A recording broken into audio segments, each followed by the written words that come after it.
கல்யாண வாழ்க்கை விவாகரத்துல போய் முடிச்சிடும். நான் சகோதர சகோதரிகளுக்கு கேட்டுக்கிறது என்னன்னா, நீங்க உங்க ரகசியத்தை சீக்கிரட்டா வச்சுக்கிட்டு வாழ்க்கையை வீணடிச்சிடாதீங்க. மருந்து உங்ககிட்ட சொல்ல போறேன். அதுல இருக்கிற மூலிகை மருந்தால பிசினஸ் மட்டும் கிடையாது, உங்களுடைய வேகமும் எனர்ஜி அதிகமாயிடும். உங்களுடைய புதிய மூலிகை மருந்து யூஸ் பண்ணிட்டா அனைத்து சந்தோஷப்படுத்த முடியறதில்லை.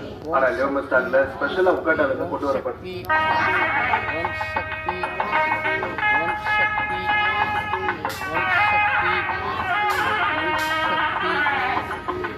शक्ति